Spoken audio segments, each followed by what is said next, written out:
Assalamualaikum warahmatullahi wabarakatuh. Selamat pagi anak-anak mualim semuanya. Hari ini kita akan masuk kepada materi selanjutnya.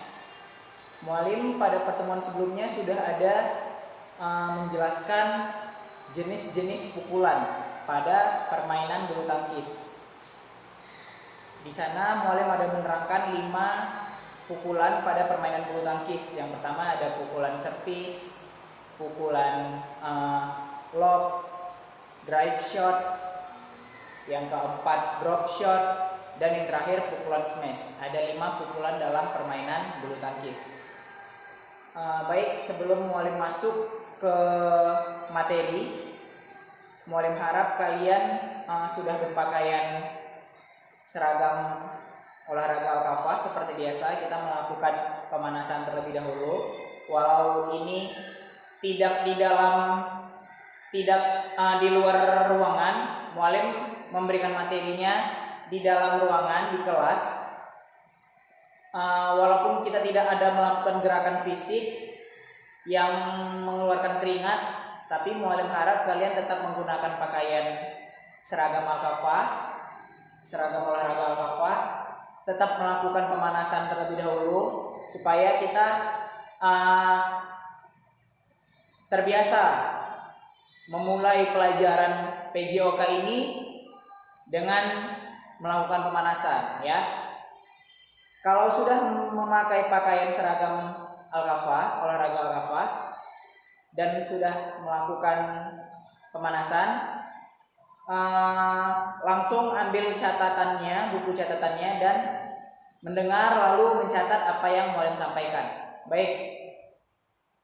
Pertemuan sebelumnya mualim ada bilang mualim akan mempraktikkan pukulan-pukulan dalam permainan bulu tangkis tersebut, ya, yang ada 5 itu. Tetapi mualim kira itu lebih baik nanti sewaktu kita belajar tatap muka langsung, kegiatan belajar normal seperti biasa, baru mualim lebih gampang mempraktekannya gitu. Lebih gampang menjelaskan langsung ke kalian dan kalian langsung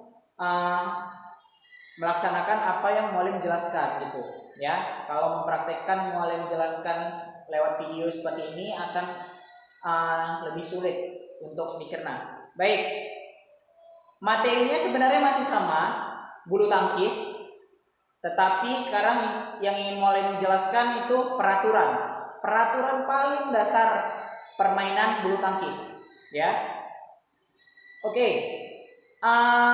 Sebelumnya ini mualim akan menggambarkan gambar lapangan bulu tangkis terlebih dahulu, ya. Mualim akan menggambar lapangan bulu tangkis.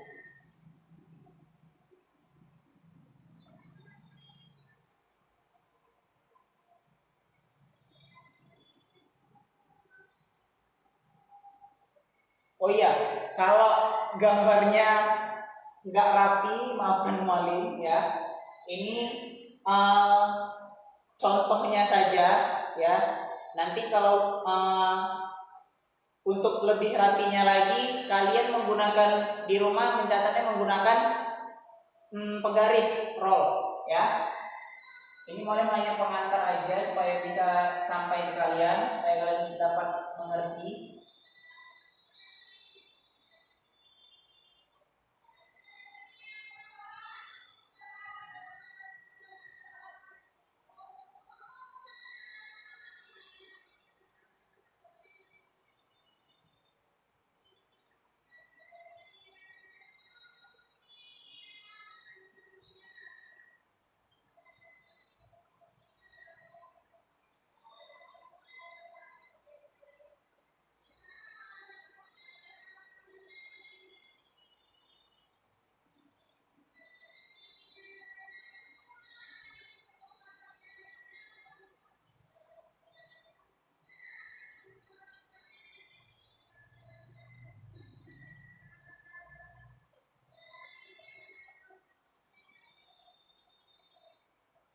Oke, kurang lebih seperti ini. Jadi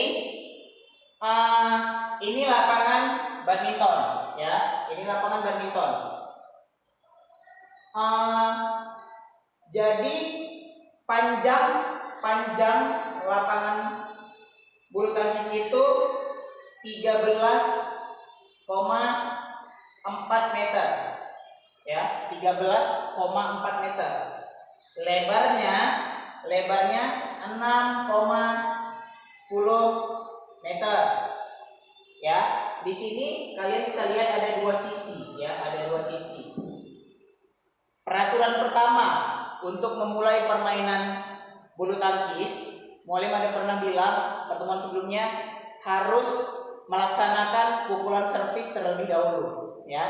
Jadi kalau kalian masih ingat, servis itu terbagi menjadi 3, long service, short service, dan flick service, ya. Itu jangan dilupakan. Nah, untuk memulai permainan ini skornya itu kan 0-0, ya, 0-0. Kalau 0-0, memulainya itu dari sisi bagian kanan. Kalian berdiri, nah ini kalian nih, ini lapangan kalian, ini lapangan lawan, ya. Jadi kalian berdirinya di sisi bagian kanan di sini. Nah, di sini kalian berdiri, ya.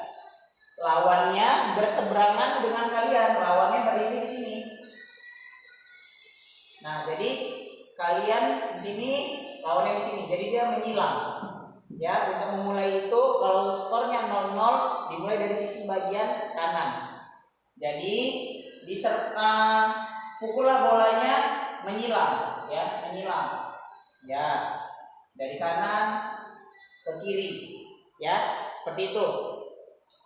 Itu kalau skornya 0-0. Memulainya dari sisi bagian kanan. Ini kanan, ini kiri. Jadi memulai dari bagian kanan. Bagian sisi kanan ini dimulai itu kalau skornya 0-0 dan genap, ya. Kapan aja kalau skornya genap itu dimulai dari sisi bagian kanan.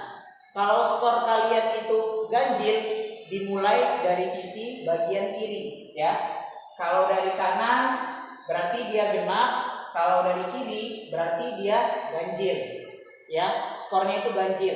Jadi posisi kalian servis itu tergantung dari poinnya. Apakah poinnya genap, apakah poinnya ganjil, ya.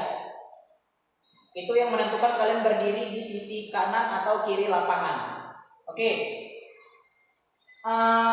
Di sini Mualim ada membuat net, ya. Ini net. Jadi tinggi netnya ini, jadi kan ada net, ya. Tinggi netnya itu 1,55 meter. 1,55 meter, ya, tinggi net. Oke. Itu untuk servis. Di mana posisi kalian pada saat servis tergantung poinnya, apakah poinnya genap, apakah poinnya ganjil, ya. Itu untuk servis. Dan panjang, lebar, dan tinggi net. Itu yang kedua. Pertama, posisi kalian servis. Yang kedua, ukuran lapangan dan panjang net, ya. Lalu yang ketiga yang ingin Mualim sampaikan, pada pertemuan yang lalu Mualim ada menjelaskan bahwasanya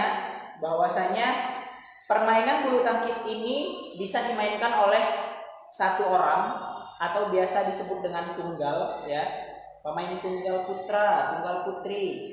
Nah, bisa dimainkan oleh 2 orang atau ganda putra, ganda putri, atau kalau dia berpasangan ganda campuran namanya. Kalau ada yang bertanya, Mualim, kenapa sih Mualim garisnya ini ada 2, ya, ada 2 garisnya, gitu. Kok nggak satu aja dibuat persegi panjang, garis persegi panjang? Ya udah itu aja. Kenapa harus 2 Mualim garisnya? Nah, itulah yang membedakan lapangan untuk tunggal dan lapangan untuk ganda. Jadi garis-garis inilah yang membedakan nanti, ya. Untuk permainan ganda, tunggal dulu lah. Untuk permainan tunggal, bagian lapangan yang digunakan itu ini, garis luar. Jadi sini, ini yang digunakan. Nah, ya, ini yang digunakan. Ini yang samping, sisi samping itu tidak digunakan. Kalau bolanya itu kemari, ya, kalau bolanya itu kemari, itu dia dianggap tidak masuk. Tapi kalau bolanya kemari, itu dia masuk. Bagi permainan tunggal, ya, yang digunakan itu bukan sisi samping, tapi sisi belakang. Nah, ini dia yang digunakan, ya. Ini untuk permainan tunggal. Untuk permainan tunggal. Kalau untuk permainan ganda, sisi yang digunakan, ganda ini kan berarti 2 orang. Dia boleh memakai semuanya, Sisi belakang dia boleh menggunakan, sisi samping dia juga boleh menggunakan sisi samping. Artinya semua lapangan itu boleh dipakai gitu. Bolanya jatuh di sini juga nggak apa-apa, tetap dikatakan masuk kalau dia untuk ganda. Tapi kalau untuk tunggal, sisi samping ini, ya, yang samping ini tidak boleh, hanya yang di belakang saja. Itu untuk permainannya. Tapi kalau untuk servis berbeda lagi, ya. Kalau untuk servis, mulai perhatikan dulu, ya. Ini mulai hapus dulu supaya mudah memahaminya nanti, ya. Baik, kalau servis,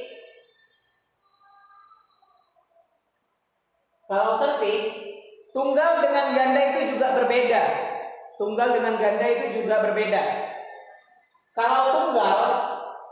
Kalau servis tunggal, dia hanya boleh bolanya itu masuk ke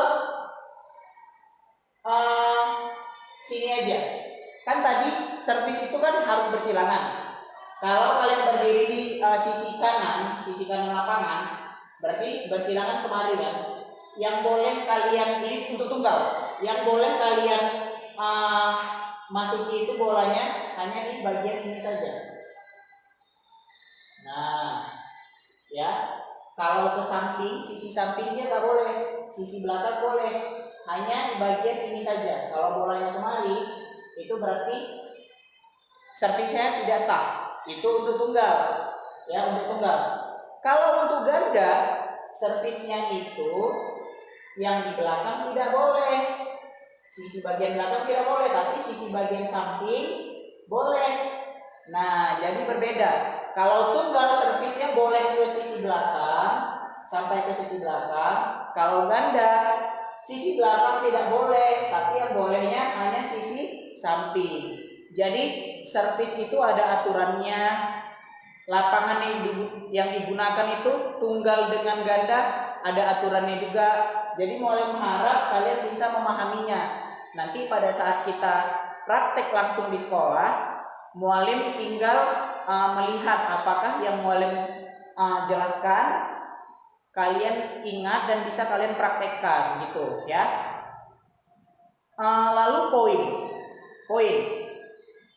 untuk permainan bulu tangkis, kalian itu bisa dinyatakan menang kalau sudah mencapai 21 poin, ya.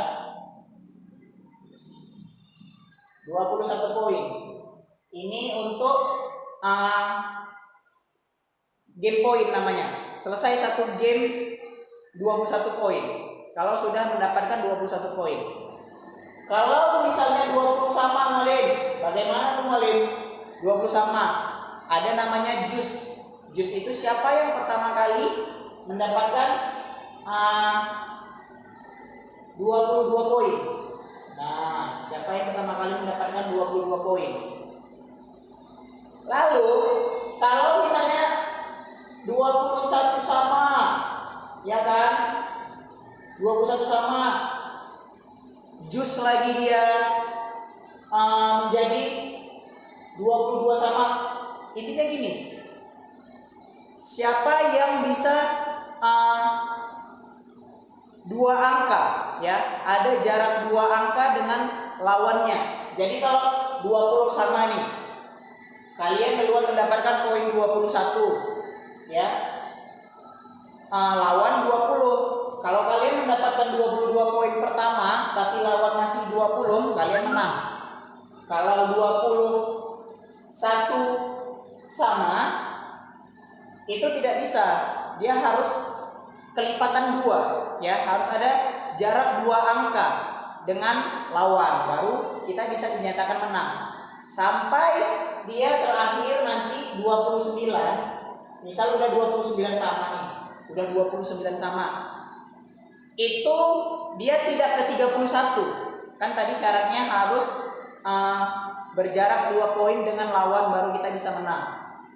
Gak harus 31. Ini batasannya.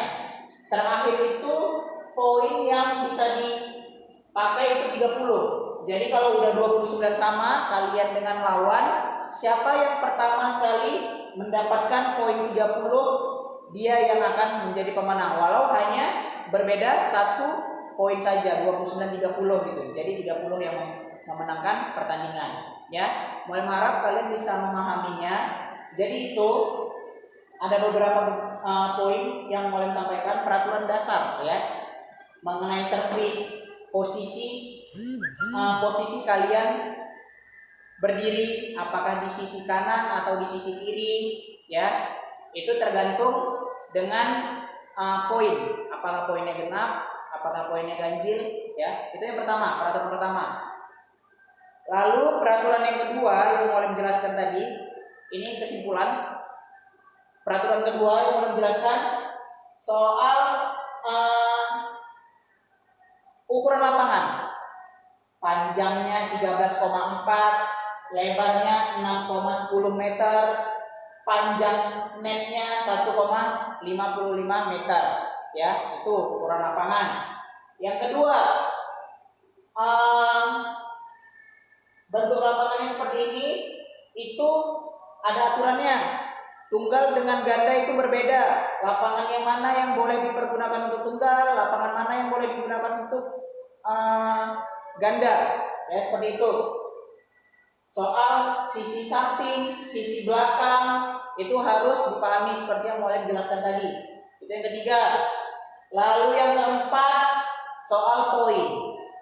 Poin berapakah kita bisa dinyatakan untuk memenangkan pertandingan, ya. Mulai kira 4 poin tadi, peraturan dasar tadi bisa kalian pahami, bisa kalian catat. Kemudian nanti semoga kita bisa segera belajar normal seperti biasa, ya. Kegiatan belajar mengajar seperti biasa, kalian datang ke sekolah, kita belajar di sekolah. Nanti ini akan mualim praktekkan langsung di lapangan. Jadi ini teorinya mualim sampaikan dulu, kalian pahami dulu, nanti praktek langsungnya akan kita lakukan pada saat keadaan sudah normal kembali. Baik, mualim harap kalian tetap bersemangat dalam belajar. Mohon maaf apabila dalam penyampaian mualim ada banyak sekali kesalahan, kekurangan, mualim sadari itu. Tetaplah semangat belajar, jaga kondisi kesehatannya, jaga supaya kita tidak terlalu sering keluar rumah. Kalaupun keluar rumah tetap menggunakan masker, ya. Mualim juga punya masker, tapi karena menjelaskan, jadi mualim buka masker mualim, tapi ini selalu, insya Allah selalu mualim pakai, ya. Dan mualim harap kalian juga seperti itu, selalu menggunakan masker. Baik, mualim kira itu saja yang dapat mualim sampaikan pada pertemuan kali ini. Mohon maaf apabila banyak kesalahan. Pada Allah mualim mohon ampun. Wabillahi taufik wal hidayah. Wassalamualaikum warahmatullahi wabarakatuh.